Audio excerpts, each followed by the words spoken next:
நான் உங்க நாகராஜ்.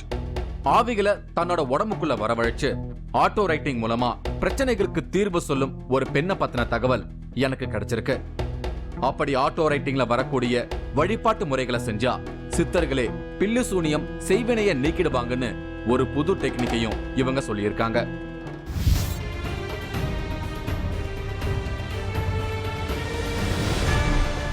ஆவிகள் மூலம் ஆட்டோ ரைட்டிங்கில் பேசி பிரச்சனைகளுக்கு தீர்வு சொல்லும் ஒரு பெண்.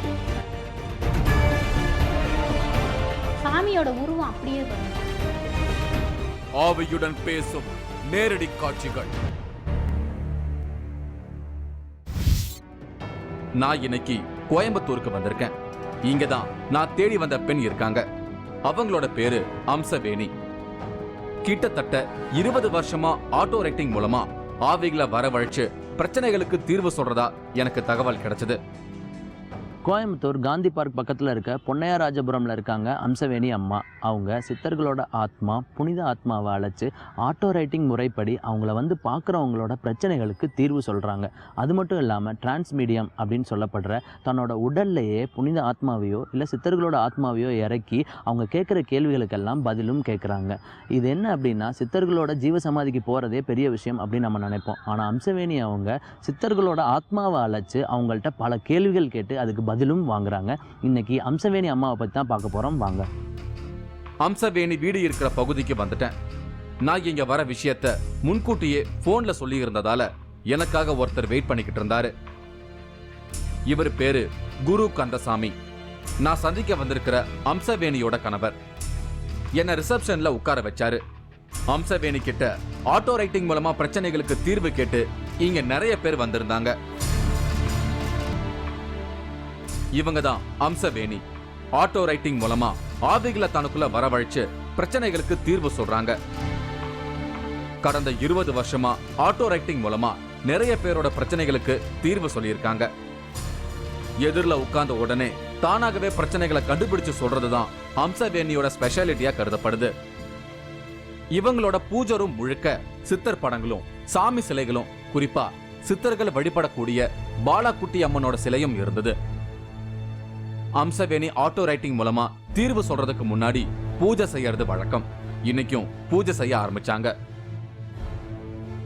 சர்வமங்கல மாங்கல்யே சிவே சர்வார்த்த சாதிகே சரண்யே த்ரியம்பிகே தேவி நாராயணி நமஸ்துதே. அம்சவேணி சொல்ல போற ஆட்டோ ரைட்டிங் தீர்வுக்காக வெளிய பலரும் காத்துக்கிட்டு இருந்தாங்க. ஆவிகளோட தொடர்பு கொள்ள பலவிதமான முறைகள் இருக்கு. அதுல குறிப்பிட்ட ஒரு மெத்தட் தான் ஆட்டோ ரைட்டிங். இந்த ஆட்டோ ரைட்டிங் மெத்தட் மூலமா ஆவிகளோட கம்யூனிகேட் பண்றவங்கள ஏற்கனவே நம்மளோட 3வது நிகழ்ச்சியில பார்த்திருக்கோம். பாஸ்கர் சாமி, ஆவி ஜோதிடர் ஹரி, இப்படி சிலர் ஆவியோட பேசுற எக்ஸ்பீரியன்ஸ் ஏற்கனவே ஒளிபரப்பாகி இருக்கு. அந்த வரிசையில ஆவிகளோட இவங்க என்ன மாதிரியான ஸ்டைல்ல கம்யூனிகேட் பண்றாங்க அப்படிங்கறத பார்க்கத்தான் நான் இப்போ அம்சவேணியை சந்திக்க வந்திருக்கேன். இறந்து போன ஆத்மாவை ஒருத்தரோட உடம்புக்குள்ள வர வச்சு குறிப்பிட்ட பிரச்சனைகளுக்கு தீர்வு கேட்கும் போது உடம்புக்குள்ள இருக்கிற ஆத்மா பிரச்சனைகளுக்கான தீர்வுகளை எழுத்து மூலமா சொல்றதுக்கு பேர் தான் ஆட்டோ ரைட்டிங். அம்சவேணி இந்த ஆட்டோ ரைட்டிங் மெத்தட் மூலமா தீர்வு சொல்றதுல ரொம்பவே பிரபலம்னு சொல்லப்படுது. சித்தர்கள், மகான்கள் மற்றும் இறந்து போன குறிப்பிட்ட நபர்கள், இப்படி யாரோட ஆத்மாவை வேண்டுமானாலும் தன்னோட உடம்புக்குள்ள கொண்டு வரக்கூடிய பவர் தனக்கு இருக்கிறதா அம்சவேணி உறுதியா சொல்றாங்க.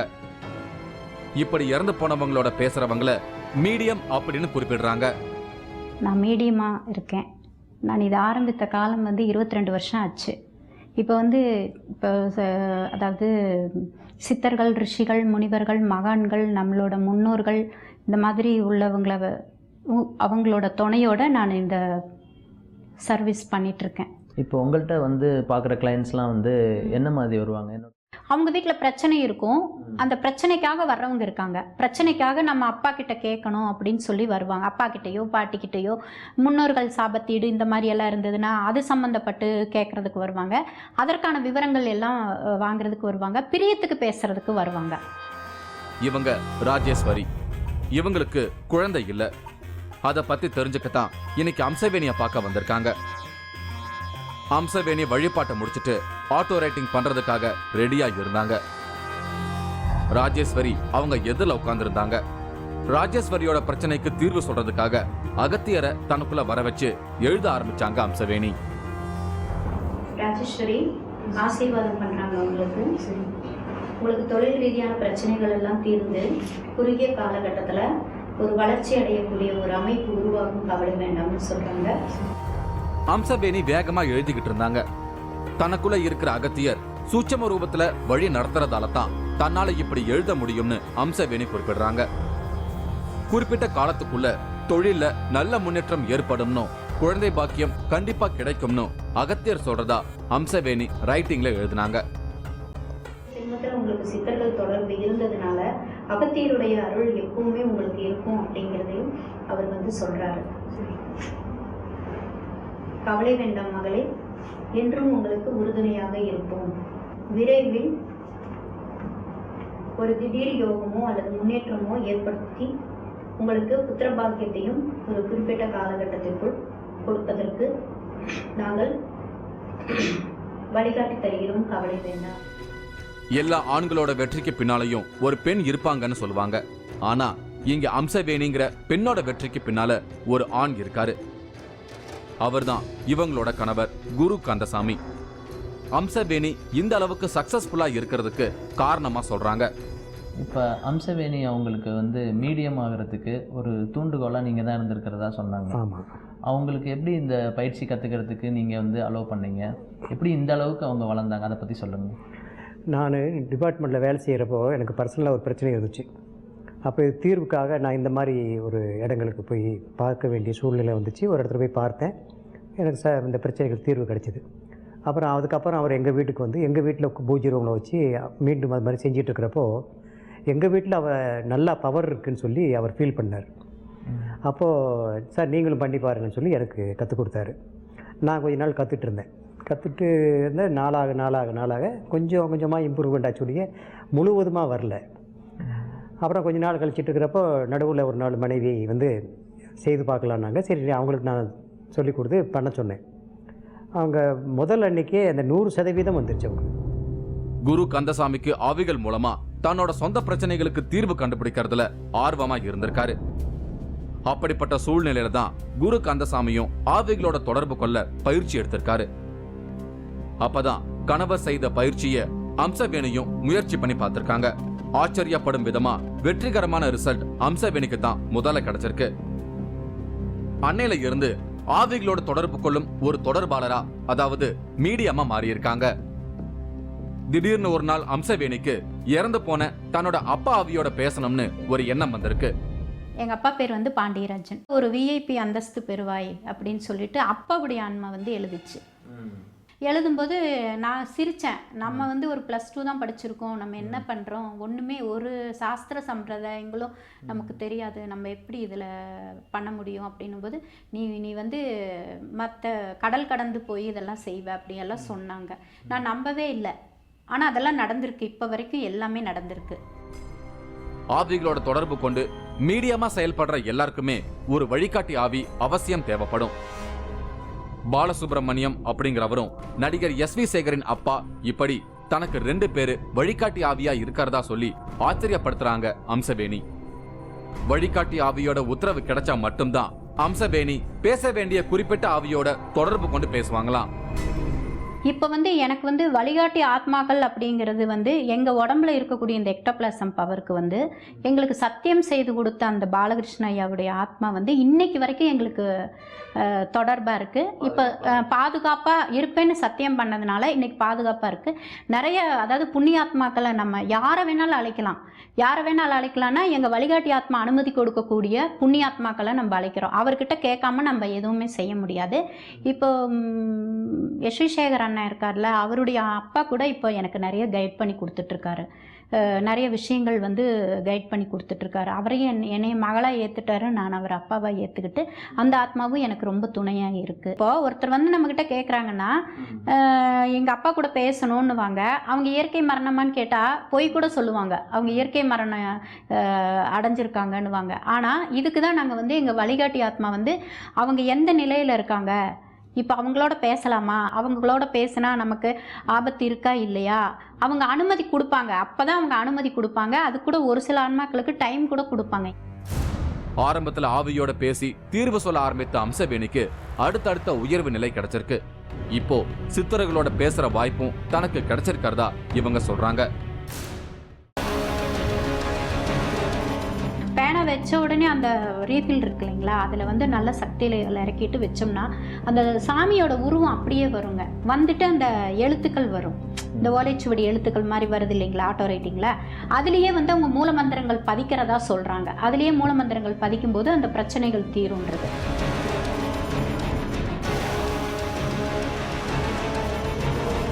ஆச்சி மசாலா வழங்கும் 3வது cut powered by twin birds legging. இடைவேளைக்கு பின் தொடரும்.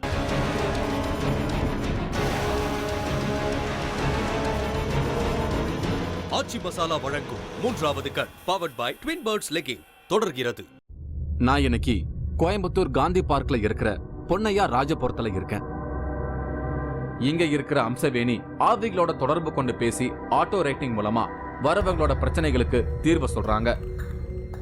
சித்தர்களும் தனக்கு ஆட்டோ ரைட்டிங் மூலமா மந்திரங்களையும் பில்லி சூன்யம் எடுக்கிறத பத்தி எல்லாம் சொல்லியிருக்கிறதாகவும் இவங்க சொல்றாங்க.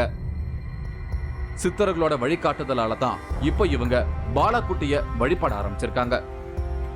சித்தர்கள் வழிபடும் வாழைப்பெண் தெய்வம் தான் இந்த சின்னஞ்சிறு சிறுமி பாலா. ஆட்டோ ரைட்டிங் மூலமா சித்தர்கள் இவங்களுக்குள்ள வந்து பலவிதமான அமானுஷங்களை இவங்களுக்கு உணர்த்தி இருக்காங்களாம். ஒரு பிரச்சனையை தீர்த்து வைக்கக்கூடிய மூல மந்திரங்களை எல்லாம் கூட சித்தர்கள் ஆட்டோ ரைட்டிங் மூலமா வெளிப்படுத்துவாங்களாம். அதுக்கப்புறம் கொஞ்ச நாள்ல வந்து சித்தர்கள் தொடர்பெல்லாம் ஏற்பட ஆரம்பிச்சது.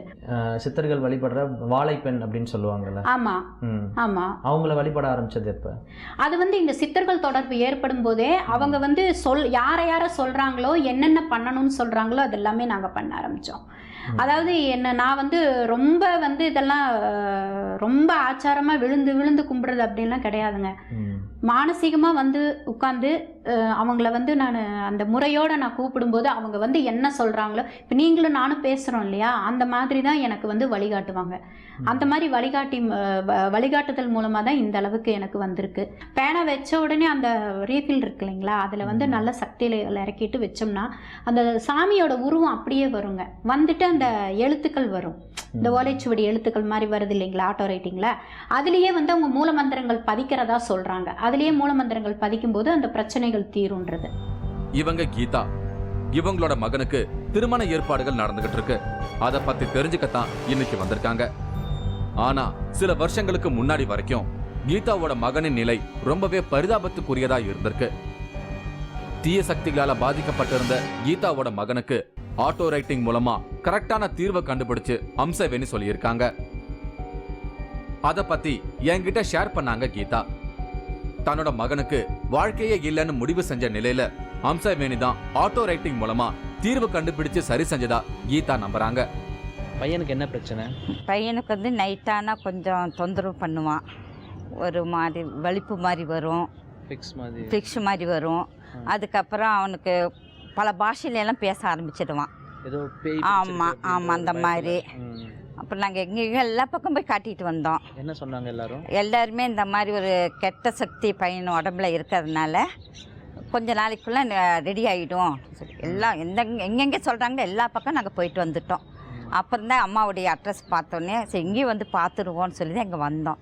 அம்மா வந்தோடனே பூஜையில் வைக்கலாம் சொல்லி அம்மா வந்து சித்தர் மூலிமா பேசி எங்ககிட்ட இந்த மாதிரி பையனுக்கு வந்து இது மாதிரி 45 நாள் பூஜை வைக்கலாங்க, வச்சா நாங்கள் நல்லா பூர்ண குணமாக்கி தந்துறேன்னு சொன்னாங்க அவங்க. அதனால் நான் அம்மாவை நம்பி இங்கே வந்தனுங்க பையனை கூட்டிகிட்டு. இப்போ வந்ததுலேருந்தே பையனுக்கு இப்போ எந்த ப்ராப்ளமும் இல்லை, நல்லா இருக்கிறான். இன்னைக்கு மகனோட திருமணத்தை பத்தி கேட்க தான் கீதா இங்க வந்திருக்காங்க. கீதாவோட கோரிக்கையை முன் வச்சு அம்சவேணி ரமண மகரிஷிய தனக்குள்ள வர வச்சு ஆட்டோ ரைட்டிங் செஞ்சாங்க. குறிப்பிட்ட சில மாசங்களுக்குள்ள கல்யாணம் செய்யக்கூடிய வாய்ப்பு அமையும்னு அம்சவேணி ஆட்டோ ரைட்டிங்ல தீர்வு சொன்னாங்க. இன்னைக்கு வந்து நல்ல நிலைக்கு கொண்டு வந்திருக்கேன்னு சொல்லி ரமண மகரிஷி அருள்வாக்கு கொடுக்குறாரு. சரிங்க. அவருடைய தெய்வாத்மா எப்பவும் உங்களோட துணை இருக்கும்னு சொல்லியிருக்காங்க. இப்போ அவருக்கு வரன் பார்க்கறதுக்கு நீங்க தொடங்கலாம். இனிமே எந்த விதமான பிரச்சனையும் வராதுங்கிறது உண்மை சத்தியம் அப்படின்னு சொல்றாங்க. அம்சவேணி எழுதும் பேப்பரை நான் கவனிச்சேன். எழுத்துக்கள் எல்லாம் ஒன்னோட ஒண்ணு ஜாயின் பண்ணி எழுதுறாங்க. எழுத வேண்டிய வார்த்தைகளை உச்சரிச்சுக்கிட்டே எழுதுறாங்க. இவங்களுக்குள்ள வர ஆத்மா உணர்த்தக்கூடிய குரல் உத்தரவு மூலமா தான் இந்த ஆட்டோ ரைட்டிங் செய்யறதா அம்சவேணி குறிப்பிடுறாங்க. ஆட்டோ ரைட்டிங் செய்யும் போது முழுவதுமான உணர்வு நிலையில இருந்தாலும் கைகள்ல மட்டும் அதிர்வுகள் இருப்பதை உணர முடியும்னு இவங்க சொல்றாங்க. இப்போ எந்த ஆத்மா வர்றாங்களோ அவங்களோட மொழியிலே வந்து எழுத ஆரம்பிச்சிடும் கை. உங்களுக்கு ஆனால் அந்த மொழியெலாம் எழுத தெரியாது. இல்லை, அது வந்து ஓலைச்சுவடி எழுத்து மாதிரி கிறுக்கலாக தான் வருங்க அந்த எழுத்து. அதில் அந்த reading and writing at a டைமில் நடக்கும், காதில் கேட்குற மாதிரி இருக்கும். இதுதான் இந்த 3 ஒன்றா நடக்கும். ஆட்டோ ரைட்டிங் வந்து கை முழங்கை வரைக்கும் வைப்ரேஷன் இருந்துகிட்டு இருக்கும், ஒரு வைப்ரேஷன் இருந்துகிட்டே இருக்கும். பேனை வச்ச உடனே பேனை அந்த வழிபாடு முறைகளோட செய்யும்போது பேனை நகர்ந்து எழுதிக்கிட்டே வரும். இப்போ எதிரில் உட்காந்துட்டு இருக்கிறவங்க வந்து ஒரு சில பிரச்சனைகளுக்கு வர்றாங்கன்னாக்கா அவங்க பேர், டேட் ஆஃப் பர்த், இந்த டீட்டெயில் எல்லாம் கேட்டுட்டு நான் பேனா வச்சுட்டேன்னா அவங்க எதுக்காக வந்திருக்காங்கங்கிறதே வந்து நீங்கள் அவங்க சொல்லிடுவாங்க இந்த மாதிரி. அது போக பார்த்தீங்கன்னா சோதனை கேள்விகள் தவிர அவங்க அமைதியாக உட்காந்துருந்தாங்கன்னா அவங்க மனசில் என்ன நினச்சிட்டு வந்து உட்காந்துருக்காங்களோ அத்தனையுமே சொல்லிடுவாங்க. சொல்லி அதுக்கு ஒரு தீர்வு சொல்லுவாங்க. வழிபாடு முறைகள் இருந்தால் வழிபாடு முறைகள், பரிகாரங்கள் இருந்தால் பரிகார முறைகள். அம்சவேணிக்கு மாந்திரீகம் தெரியாது. ஆனா பில்லி சூனியம் மாதிரியான தீய சக்திகளை அம்சவேணியால அழிக்க முடியுமா? சித்தர்கள் அதுக்கான வழிபாட்டு முறைகளை உணர்த்துவாங்களாம். சித்தர்கள் மூலமா செய்வினை, பில்லி சூனியம், பேய் போன்ற தீய சக்திகளை விளக்க முடியும்னு அம்சவேணி குறிப்பிடுறாங்க. சித்தர்கள் மகான்கள் இருக்காங்க இல்லைங்களா, அவங்கள ஒரு முக்கியமான உகந்த நாட்கள்லாம் கூப்பிடும்போது இந்த சித்தர்கள் தொடர்பு ஏற்படும் போது இந்த உடல் ரீதியான பிரச்சனைகள், அப்புறம் அந்த பில்லி சூன்யத்தில் கஷ்டப்படுறாங்க இல்லைங்களா, அந்த மாதிரியான குடும்பங்களில் நடக்கக்கூடிய விஷயங்களுக்கெல்லாமே பார்த்திங்கன்னா இந்த சித்தர்கள் வந்து அவங்களே போய் அந்த பவரெல்லாம் கட் பண்ணிடுவாங்க. அதற்கான பூஜை முறைகள் எல்லாமே எங்களுக்கு அவங்க சொல்லிக் கொடுப்பாங்க. இது உடல் ரீதியான நோய்கள், அப்புறம் வந்து மக்களுக்கு இருக்கக்கூடிய தொழில் பிரச்சனைகள், திருமண தடைகள், அப்புறம் இந்த பில்லி சூன்யம், ஏவல் சம்பந்தப்பட்ட பிரச்சனைகள். ஆனால் எனக்கு மாந்திரிகம் தெரியாது. ஆனால் இந்த சித்தர்கள் மூலமாக அவங்க சொல்கிற மாதிரி அந்த தெய்வீக வழிபாடுகள் மூலமாக எங்களால் தீர்த்துக்க முடியும். நம்மோட 3வது கண் நிகழ்ச்சிக்காக ஆவிகளை நேரடியா உடம்புக்குள்ள கொண்டு வரக்கூடிய செயல்பாட்டை நமக்காக செஞ்சு காட்ட சொன்னேன். அம்சவேணியும் சரின்னு சொன்னாங்க. ஆவிய உடம்புக்குள்ள வர செய்யும் நிகழ்வு ஆரம்பமாச்சு.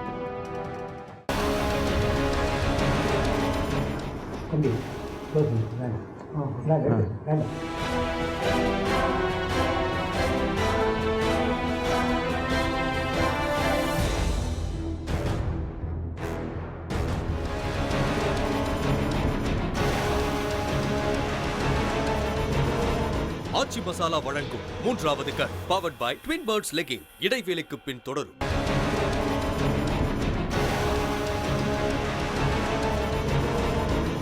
ஆச்சி மசாலா வழங்கும் 3வது கண் powered by twin birds legging தொடர்கிறது. நான் இன்னைக்கு கோயம்புத்தூர் காந்தி பார்க்ல இருக்கிற பொன்னையா ராஜபுரத்துல இருக்கேன். இங்க அம்சவேணி ஆவிகளோட தொடர்பு கொண்டு பேசி ஆட்டோ ரைட்டிங் மூலமா வரவங்களோட பிரச்சனைகளுக்கு தீர்வு சொல்றாங்க. இப்ப அம்சவேணிக்குள்ள ஆவி வரக்கூடிய நிகழ்வு நடக்கவிருக்கு. முதலா வந்த மாமியார் ஆவிய தனக்குள்ள வரவழைக்க போறாங்க. திடீர்னு அம்சவேணியோட உடம்பு உதறிச்சு. இதுதான் மாமியார் ஆவி அவங்களுக்குள்ள வருவதற்கான அடையாளம்.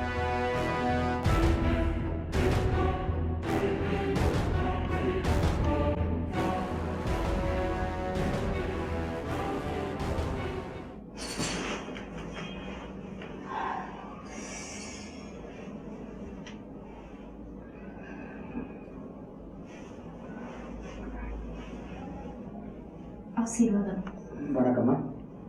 கன்சாமி. சொல்லுமா. அம்மா சின்ன. எங்கள் அம்மா வந்திருக்காங்க. அவங்களோட தெலுங்குல தான் பேசுவாங்க. நீங்கள் பேசுறது தமிழில் பேசலாம். மாமியார் ஆவி குரு கந்தசாமியிடம் தெலுங்குல தான் குறிப்பிட்டு பேசுமா. நான் அம்சவேணியோட, அதாவது அவங்க உடம்புக்குள்ள இருக்கிற மாமியார் ஆவியோட பேசினேன். பித்ரு உலகத்துல இருந்து வந்திருப்பதா மாமியார் ஆவி அம்சவேணி மூலமா எனக்கு பதில் சொல்லுச்சு. வணக்கம்மா. சந்தோஷம்ப்பா. ஆசீர்வாதம். நன்றிம்மா. என் பேர் தனலட்சுமி அம்மா. இவங்கெல்லாம் என்னுடைய குழந்தைய. துர்மரணம் அடைகிறவங்க எங்கே போவாங்க, புண்ணிய ஆத்மாக்கள் எங்கே போவாங்க, அதுக்கான லோகம் இருக்கா, அப்படி பல கேள்விகள் இருக்குது. இப்போ இறந்து போனவங்களுக்கு தான் தெரியும் அதெல்லாம் எப்படின்னு. இப்போ நீங்கள்லாம் எங்கே இருக்கீங்க, எப்படி திடீர்னு வர்றீங்க? நாங்கள் இருக்கிறது பித்ரு உலகம் சொல்லக்கூடிய இடத்துல 300 கோடி மைலுக்கு அப்பால் சூரியனுக்கு 300 கோடி தூரத்துக்கு அப்பால் எங்கள் பித்ரு உலகம் இருக்குது. நீங்கள்லாம் செய்கிற சிரார்த்தங்கள் எல்லாம் எங்களை உயர்நிலைக்கு கொண்டு வரும். ஆனால் எங்களுக்கு ஐக்கிய நிலை கொடுக்குற வரைக்கும் நாங்கள் இந்த மாதிரி வந்து நம் குடும்ப சந்ததியினருக்கெல்லாம் நல்லது செய்யணுங்கிறதுக்காக நாங்கள் வந்திருக்கோம். ஆனால் கடவுள் கொடுத்த உயிரை தன்னைத்தானே அழிச்சுக்கிறவன் பாவ உலகத்தில் இருப்பான். ஆவிகளுக்கு தூரம் ஒரு பிரச்சனை இல்லைன்னு நினைச்ச இடத்துக்கு பயணிக்க முடியும்னு சொன்னாங்க. இது எல்லாமே எனக்கு வியப்பா இருந்தது. பொது பிரச்சனைகளை பத்தி கேட்டுட்டு இந்த எபிசோட்ல ஒரு பரபரப்பை ஏற்படுத்தலாம்னு யோசிச்சேன். ஆனா அவங்க அதுக்கு ஒத்துழைப்பு கொடுக்க மறுத்துட்டாங்க.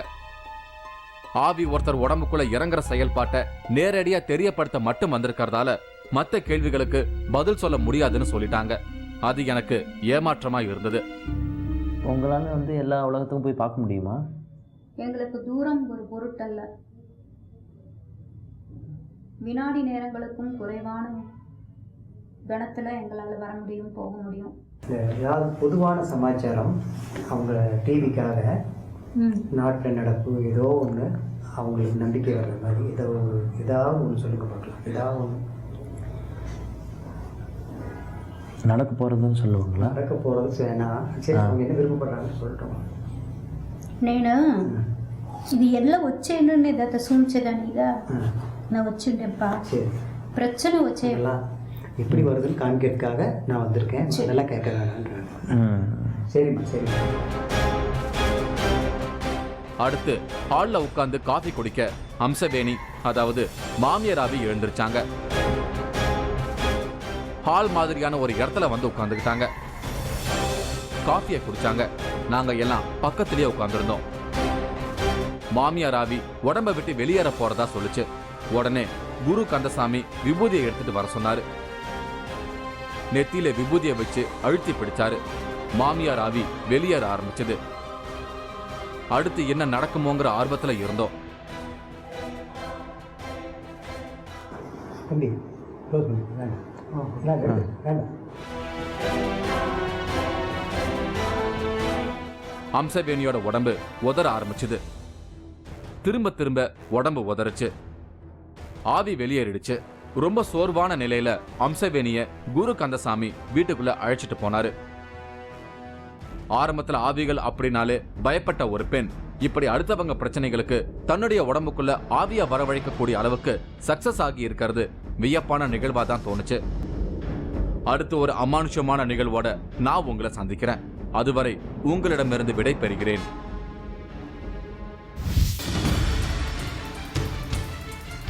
பெண் வேடமிட்டு அம்மனாக மாறும் ஆண். நீ என் கண்ணுல மண்ணடி போட பாக்குற, நான் கண்ணை மூடினே வாக்க சொல்லுவேன். நோயும் தீர்க்கிறார், பேயும் ஓட்டுகிறார். மண்டே உடச்சு ஆக்சிடென்ட் ஆகி அபாசனம் பண்ணி வந்த ஒரு குழந்தையோட ஆகி தான் உங்களுக்கு ஆவியா பிடிச்சிருக்கு. நீங்களும் இந்த திகில் பயணத்தில் கலந்து கொள்ள ஒரு வாய்ப்பு. 3வது கண் டிவி ஷோ என்ற Facebook பக்கத்தில் எங்களோடு இணைந்திடுங்கள். உங்களது அமானுஷ்ய அனுபவங்களை பதிவு செய்து இந்த நிகழ்ச்சியில் பங்கு பெறும் வாய்ப்பை பெறுங்கள்.